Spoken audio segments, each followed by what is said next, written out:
keselamatanku. Jikalau Dia di pihakku, terhadap siapakah ku gentar? Tuhanlah kekuatanku, Tuhanlah nyanyianku, Dialah keselamatanku. Jikalau Dia di pihakku, terhadap siapakah ku gentar? Tuhanlah kekuatanku, Tuhanlah nyanyianku, Dialah keselamatanku. Jikalau Dia di pihakku, terhadap siapakah ku gentar? Tuhanlah kekuatanku, Tuhanlah nyanyianku, Dialah keselamatanku. Jikalau Dia di pihakku, terhadap siapakah ku gentar? Mazmur 51 ayat 3-6. Kasihanilah aku ya Allah, menurut kasih setiamu. Hapuskanlah pelanggaranku, menurut rahmat-Mu yang besar. Bersihkanlah aku seluruhnya dari kesalahanku, dan tahirkanlah aku dari dosaku. Sebab aku sendiri sadar akan pelanggaranku, aku senantiasa bergumul dengan dosaku. Terhadap Engkau sajalah aku telah berdosa dan melakukan apa yang Engkau anggap jahat. Supaya ternyata Engkau adil dalam putusan-Mu, bersih dalam penghukuman-Mu. Selamat pagi Bapak Ibu dan saudara-saudara sekalian yang dikasihi oleh Kristus. Kita bersama-sama kembali jumpa di dalam persekutuan doa pagi. Mari kita bersama-sama berdoa. Bapa yang di dalam surga, pada pagi ini kami datang menghadap hadirat-Mu dalam persekutuan doa pagi. Kami selalu membutuhkan firman-Mu Tuhan, yang dapat menguatkan kami dalam menghadapi hidup dengan pergumulannya. Apalagi dalam masa-masa di mana COVID masih menjadi ancaman bagi kami. Kami selalu membutuhkan kekuatan-Mu ya Tuhan, melalui persekutuan doa pagi ini. Baik melalui firman-Mu, ataupun melalui doa-doa kami kepadamu ya Tuhan.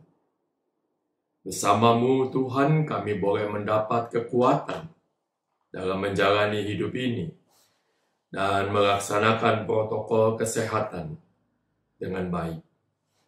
Hadirlah ya Tuhan bersama kami. Dengarkanlah doa-doa kami. Dan berfirmanlah bagi kami melalui hamba-Mu ini. Dalam nama Tuhan Yesus Kristus, kami berdoa.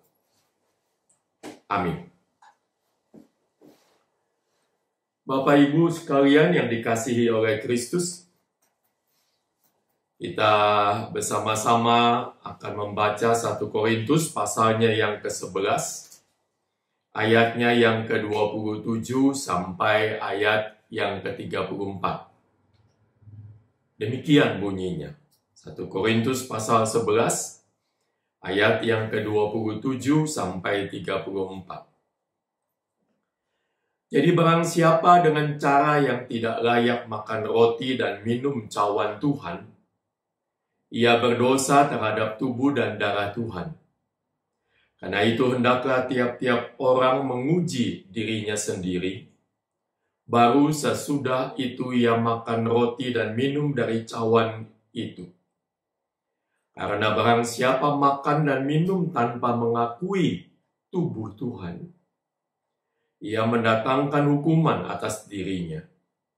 Sebab itu banyak di antara kamu yang lemah dan sakit, dan tidak sedikit yang meninggal. Kalau kita menguji diri kita sendiri, hukuman tidak menimpa kita. Tetapi kalau kita menerima hukuman dari Tuhan, kita dididik supaya kita tidak akan dihukum bersama-sama dengan dunia. Karena itu, saudara-saudaraku, jika kamu berkumpul untuk makan, nantikanlah seorang akan yang lain. Kalau ada orang yang lapar, baiklah ia makan dahulu di rumahnya, supaya jangan kamu berkumpul untuk dihukum. Hal-hal lain akan kuatur kalau aku datang. Demikianlah firman Tuhan. Berbahagialah mereka yang mendengarkan firman Tuhan serta memeliharanya. Amin. Bapak, Ibu, dan saudara-saudara sekalian yang dikasihi Kristus, sepintas saja kita dapat menangkap makna yang tertera dalam pembacaan kita ini, yaitu bahwa ada relasi antara kehidupan keseharian kita dengan ritual ibadah kita. Keduanya bukan dua kesibukan kita yang tidak saling kait, melainkan saling mempengaruhi satu dengan yang lain. Secara khusus, apa yang kita lakukan dalam ruang ibadah dengan ruang kehidupan kita sehari-hari, baik di tempat kerja ataupun di rumah. Jadi janganlah berpikir bahwa apa yang kita perbuat dalam ibadah tidak ada kait-mengait dengan kehidupan nyata kita di luar gedung gereja. Gedung gereja mestinya tidak kita pandang sebagai gedung suci. Lalu kalau berbuat dosa bisa di luar? Tidak, saudara sekalian. Bila kita melakukan dosa dalam gereja, dalam hal ini secara khusus disebut tentang perjamuan kudus, maka dampaknya akan dirasakan juga dalam tubuh kita, dalam kehidupan real sehari-hari. Itu pengalaman jemaat Korintus yang membuat Rasul Paulus mengingatkan hal itu. Tuhan itu ada bukan cuma di gereja. Lalu di luar itu urusan masing-masing. Tapi kalau saja di dalam gedung gereja selaku umat, kita sudah berani melakukan hal-hal yang memalukan, maka itu sudah menunjukkan kualitas iman seseorang. Dan tentu saja, penyertaan Tuhan tidak berada pada dirinya. Rasul Paulus dengan tajam menuliskan ini untuk mengingatkan kita sekalian bahwa kehidupan beriman itu adalah cerminan hidup nyata, hidup keseharian kita semua. Karena itu persiapan perjamuan kudus bukan suatu acara tertentu di gereja, perjamuan kudus, melainkan suatu corak kehidupan real kita sehari-hari. Atau lebih mudah kita menyadari bahwa persiapan perjamuan kudus dilakukan setiap hari melalui kehidupan real kita masing-masing. Sebab kalau saja kita menyadari bahwa perjamuan kudus yang kita laksanakan di gereja adalah suatu gambaran tentang surga, atau dengan perkataan lain kita harus menyadari bahwa Tuhan Yesus akan datang kembali dan kita harus siap menyambutnya. Bukan dengan bunga, bukan dengan bernyanyi, yang bisa kita persiapkan beberapa menit dan jam sebelum kedatangannya, melainkan dengan perbuatan, sikap, dan kebiasaan hidup keseharian kita. Sikap iman yang nyata dalam keseharian kita. Secara gerejawi memang dilakukan persiapan itu menjelang perjamuan kudus. Bapak, Ibu, saudara-saudara sekalian yang dikasihi Kristus.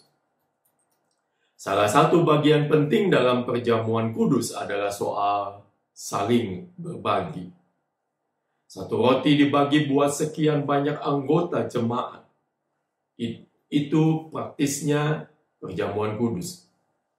Dan implikasinya dalam hidup keseharian kita adalah hidup yang peduli dengan sesama. Hidup yang berbagi. Egoisme adalah bagian yang tidak harus ada dalam hidup manusia. Apalagi dalam masa pandemik seperti ini. Jangan heran kalau saya dikatakan A itu bagus buat penangkal COVID. Dalam bilangan jam, barang tersebut bisa hilang di pasaran. Maaf. Jangan sebut kalau B itu dapat menyembuhkan COVID, pasti juga akan hilang di pasaran. Kita bersyukur pemerintah cepat tanggap atas hal ini, khususnya perihal obat-obatan. Andai kata kita mengatakan bahwa roti perjamuan kudus adalah tiket ke surga, saya kira semua orang akan berebut roti perjamuan kudus itu. Tidak, saudara-saudaraku. Roti boleh beragam merek, tapi maknanya satu. Dalam pemahaman makna dari hati dan pikiran yang murni. Dengan hati dan pikiran yang tertuju kepada Kristus. Melalui sikap santun, cukup ambil satu. Maka perjamuan kudus sungguh akan menguatkan saudara sekalian. Bukan rotinya, tapi hati dan pikiran yang tertuju pada Kristus. Maka perjamuan kudus sungguh akan menguatkan hati dan iman kita, bahwa nanti kita akan menikmati perjamuan dengan Kristus sendiri. Saudara-saudara yang dikasihi oleh Kristus, Rasul Paulus dalam surat kepada jemaat Korintus mengingatkan jemaat Korintus waktu itu tentang pemahaman yang keliru tentang perjamuan ini. Di mana ada yang mengambil dan makan dengan sikap hati yang acuh tak acuh, mementingkan diri sendiri dan tidak hormat, walaupun mungkin tanpa maksud dan keinginan apapun untuk meninggalkan dosa. Perjamuan kudus harus disadari adalah perjanjian kasih karunia Allah dan manusia, di mana segenap janji Allah seakan terikat di sana, yang karenanya tidak bisa dan tidak boleh dipermainkan oleh manusia, oleh kita semua. Apa yang dialami oleh jemaat waktu itu adalah hukuman Tuhan yang diberikan bagi jemaat. Bapak, Ibu, dan saudara-saudara sekalian, kita bisa berkata, kita sih nggak begitu banget kelakuannya, maksudnya. Begitu mungkin kata yang tidak terucap. Tapi kadang sikap dan kelakuan kita seperti itu. Ajakan saya satu, saudara-saudara. Mari kita ubah sikap atas perjamuan kudus. Berangkat dari pemahaman yang benar, apalagi dengan perjamuan masa kini. Dilakukan di rumah masing-masing. Segala sesuatu disiapkan sendiri. Lakukan itu dengan serius, sungguh-sungguh, serta siapkan dengan baik, agar perjamuan kudus itu mendatangkan berkat bagi kita. Tuhan memberkati Bapak, Ibu, dan saudara-saudara sekalian. Mari kita berdoa. Bapa di dalam surga, saat ini kami datang menghadap hadirat-Mu yang kudus. Mengakui bahwa seringkali dalam perjamuan kudus, kami berlaku tidak dengan sepenuh hati, bahkan kadang juga tidak dengan ketulusan. Kami memandang sebagai ritual ibadah biasa, datang juga dengan biasa, bahkan mengambil roti dan air anggur juga dengan biasa saja. Tidak ada rasa takut dan gentar. Bahkan merasa bahwa itu roti dan air anggur biasa saja yang sering kita minum dan makan di rumah masing-masing. Karena itu perjamuan kudus acap kali tidak memberikan makna yang dalam bagi kita, kecuali rutinitas biasa saja seperti beribadah. Tuhan tolonglah kami untuk memahami makna terdalam dari perjamuan itu. Suatu penghayatan pengorbanan Kristus bagi dosa-dosa kami, manusia yang berdosa ini. Pengorbanan yang tidak ditebus dengan rupiah atau dolar, tetapi oleh nyawa Yesus Kristus, Anak Allah yang tunggal. Harga yang sangat dan amat berharga. Tapi kami yang hina ini memperlakukannya dengan sikap yang biasa. Ampuni kami ya Tuhan. Kami sadar kini, Tuhan, itulah sebabnya perjamuan kudus seringkali tidak membawa dampak hebat dalam diri kami.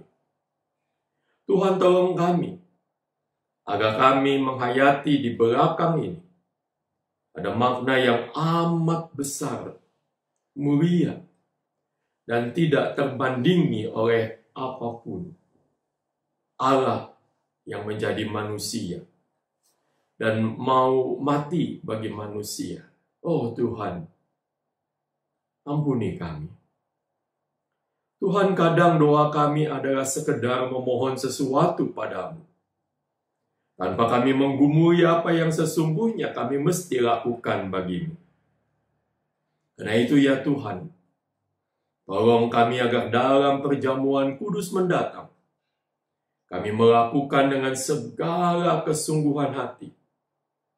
Sekalipun kami melakukannya di rumah kami masing-masing, juga kami lakukan dengan sepenuh hati. Dengan penghayatan yang benar, dengan rasa takut dan gentar padamu ya Tuhan. Kami mau berdoa ya Tuhan saat melewati masa pandemi COVID ini. Ajarlah kami untuk belajar mengoreksi diri kami masing-masing. Kadang kami cuma mengeluh saja padamu, tanpa kami mengoreksi diri atas peran kami di tengah masyarakat. Terutama bagaimana kami menjalani hidup beriman kami sehari lepas sehari. Di hari-hari aman dan nyaman, kami berdoa asal saja. Di saat pandemi, kami berteriak kepadamu. Kami tidak menyadari sepenuhnya dan sedalam-dalamnya bahwa hidup itu bergantung sepenuhnya kepadamu. Dalam krisis kami berteriak kepadamu, dan ketika krisis berlalu kami asal saja berdoa. Ampuni kami Tuhan. Ketika malapetaka itu datang, bukalah hati dan pikiran kami bukan cuma mengeluh, tetapi juga untuk sadar bahwa hidup di dunia ini harus saling menopang. Sebab malapetaka ini ya Tuhan, tidak akan bisa terselesaikan oleh pemerintah saja, tenaga medis saja, tapi setiap rakyat, setiap manusia di dunia ini harus menyatukan langkah bersama. Kami berdoa ya Tuhan, tolonglah kami.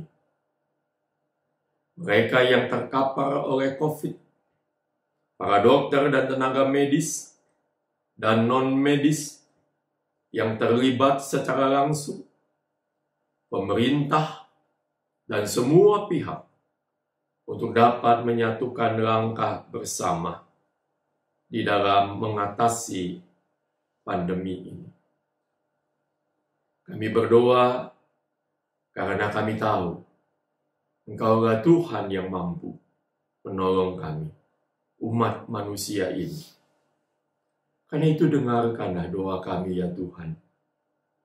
Sebab di dalam nama Kristus Yesus yang mengajarkan kami berdoa, Bapa kami yang di sorga, dikuduskanlah namamu, datanglah kerajaanmu, jadilah kehendakmu, di bumi seperti di sorga.